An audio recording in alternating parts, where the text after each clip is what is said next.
Before we begin this story, don't forget to like, comment, and subscribe. And in the comments, tell me where you're listening from tonight. It helps this channel grow and lets me know who's out there with us. Tony Spilotro's story doesn't start under the glitter of Las Vegas. It begins in a cramped Chicago apartment above a small Italian restaurant. His father, Pasquale, worked long hours stirring pots of sauce while customers whispered in the backroom over red wine and handshakes that lasted too long. The smell of garlic filled the air, but behind it all was something darker, a rhythm of secrets, a shadow government hidden inside family dinners. Tony was one of 6 brothers, raised in a household where noise and elbows ruled. He never cared much for school. Teachers saw him as trouble, a boy who couldn't sit still. But the streets were teaching him faster than any chalkboard could. He learned that respect wasn't handed down, it was taken. He was short, restless, quick to anger, and even quicker with his fists. By the time other boys were thinking about baseball, Tony was already fighting to carve his place in a world that only respected fear. And soon, people began to notice the way this boy refused to back down. By his teenage years, Tony had already earned a name on the streets. He was short, thick-set, always moving with the energy of someone who refused to be overlooked. The kids on the block called him the Ant. At first, he hated it. But the streets have a way of deciding who you are, and the name stuck. It fit him, small in size, relentless in spirit, impossible to shake once he was on you. Petty thefts and fistfights turned into something more. He fought not for thrill, but with a purpose that unsettled people. Every punch, every job carried the same message: he wanted more. Chicago at the time was split in two, the public face of City Hall, and the hidden hand of the outfit. The mob ran gambling, politics, even the police. And when they noticed a kid like Tony, fearless and stubborn, they found use for him. At first it was errands, packages, messages. But one violent street fight outside a bar changed everything. To the police, it was just another brawl. To the outfit, it was proof that Tony Spilotro wasn't just another street tough, he was someone who could be shaped into a weapon. By his 20s, Tony had climbed beyond street scuffles. He was no longer just a reckless kid but a man the outfit trusted with dirty jobs. If someone owed money, Tony was sent to collect. If a rival needed silencing, Tony knocked on the door. He wasn't the one making deals in expensive suits, he was the reminder that those deals weren't optional. And in the neighborhoods of Chicago, fear was worth more than cash. Stories about his temper began to circulate. One tale in particular branded his reputation forever. 2 petty thieves, later known as the M&M Boys, robbed the wrong tavern, one tied directly to the mob. Their punishment was brutal, a night so violent it became legend. Tony's exact role remains debated. Some say he turned the vice, others that he simply stood guard, but it didn't matter. His name was tied to the blood. And that was enough. To the bosses, Tony was valuable. He wasn't loud, he wasn't flashy, but he got the job done without hesitation. Yet Chicago was crowded, thick with soldiers, bosses, and the constant eyes of the FBI. For Tony, the city was becoming too small. If he wanted to rise higher, he needed fresh territory, and that territory was waiting in the desert. Las Vegas in the late 1960s was nothing like Chicago. Where Chicago had smoke-filled bars and narrow alleys, Vegas glowed like a carnival in the desert, bright neon lights, endless nights, and casinos pouring out money like rivers. But beneath the glamour, the outfit's fingerprints were everywhere. Millions were skimmed from the casino floors before a single chip ever hit the books. And now, the bosses needed someone to guard that stream of money. Someone ruthless. Someone they could trust. Tony was their choice. On paper, he looked harmless. He married Nancy Stewart, opened a jewelry store called the Gold Rush, and seemed like another family man making a living. But everyone who mattered knew the truth. Tony wasn't there to sell watches. He was there to watch the casinos. His job was to protect Frank Rosenthal, a genius bookmaker who could turn odds into fortune. Frank was the brains, Tony was the muscle. One calculated every number, the other enforced every rule. When Tony walked through a casino, dealers stood taller, gamblers kept their heads down, and cheaters knew better.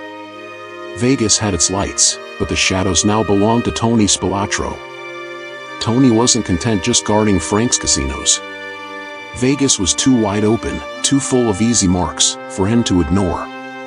He pulled in his old friend from Chicago, Frank Collada, and together they built a crew. People would later call them the Hole-in-the-Wall Gang, because of how they broke into homes and stores by cutting through walls and ceilings to dodge alarms. They weren't smash-and-grab amateurs. They were precise, disciplined thieves who struck rich targets and vanished before the cops knew what happened. Every burglary, every shakedown, made Tony stronger. He wasn't just the outfit's man in Vegas anymore, he was building his own empire. Loan sharking came next. Desperate gamblers who lost everything at the tables came to him for cash. The interest was suffocating, and if they couldn't pay, Tony made sure they understood.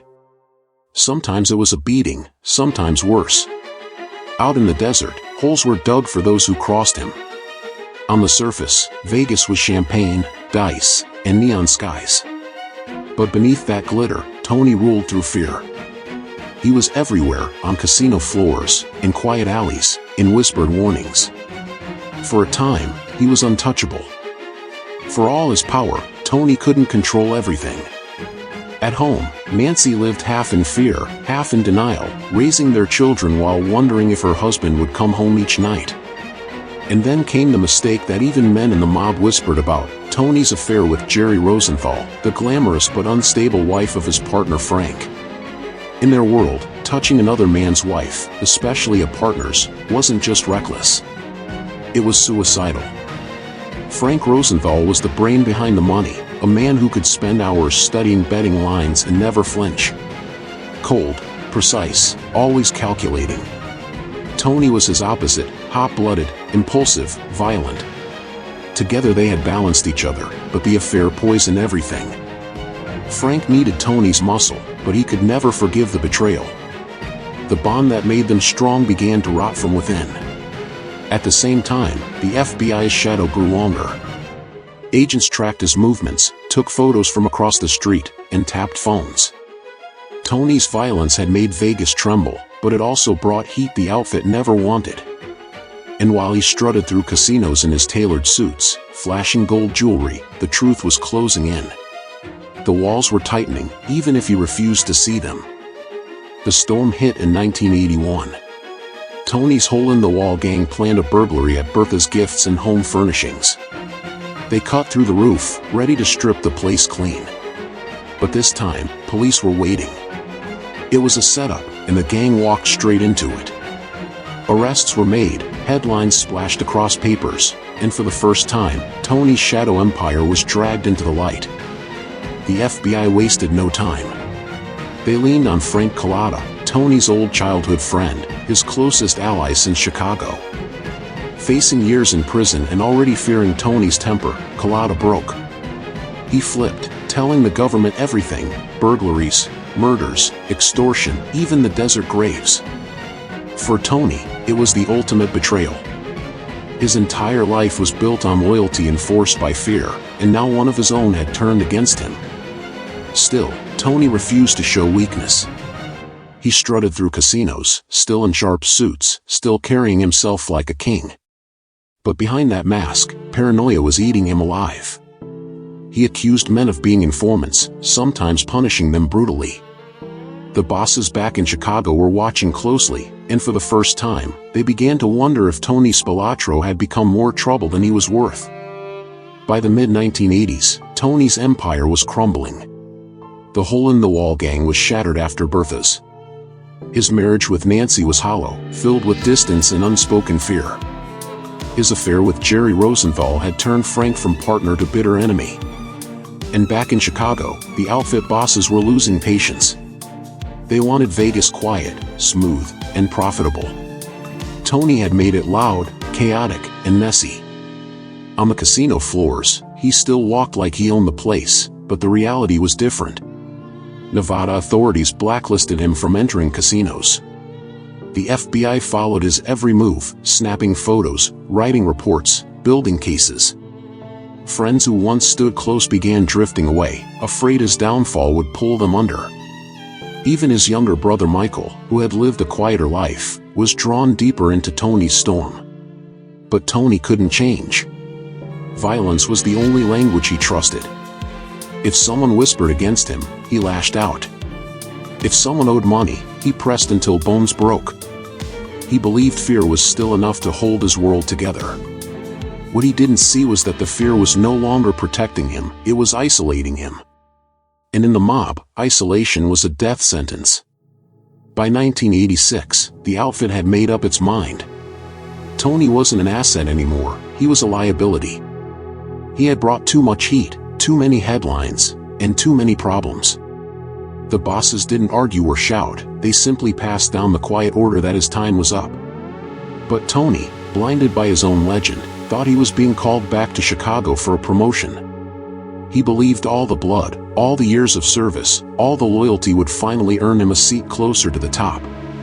He didn't go alone. His younger brother Michael went with him. Michael wasn't built for the life in the same way Tony was, but family was family. Together they walked into a quiet suburban house, the kind of place that looked ordinary from the street. Inside were familiar faces, men they had trusted, men they had broken bread with. The handshakes were warm, the greetings polite. But when the doors closed, the air changed. They went for Michael first, dragging him down in a flurry of fists and boots. Tony tried to fight, he always did, but numbers don't lie. The enforcer who once ruled Vegas with fear was now surrounded, outnumbered, and powerless. The beating didn't stop until Tony and Michael were silent on the carpet. No gunshots, no loud finale, just fists, boots, and the quiet efficiency of the outfit cleaning up its own mess. Their bodies were shoved into a car, driven out to an Indiana cornfield, and buried side by side. For the mob, it was simple math. Tony had brought too much heat, and liabilities never lived long. Days later, their disappearance became headlines. Nancy waited for a husband who would never return. The FBI, who had tracked Tony for years, knew exactly what had happened but couldn't stop it. When the graves were found, photos of the brothers being pulled from the dirt confirmed what everyone already whispered: the outfit had crushed the ant. Vegas moved on quickly. The dice still rolled, the lights still burned, the tourists never stopped. But for those who had lived in Tony's shadow, the fear that once followed his name faded overnight. He had risen from a restless Chicago boy to a feared enforcer of Las Vegas, only to fall as fast as he climbed. In the end, he wasn't untouchable. He was just another story. Thank you for listening. Don't forget to like, comment, and subscribe for more stories like this one.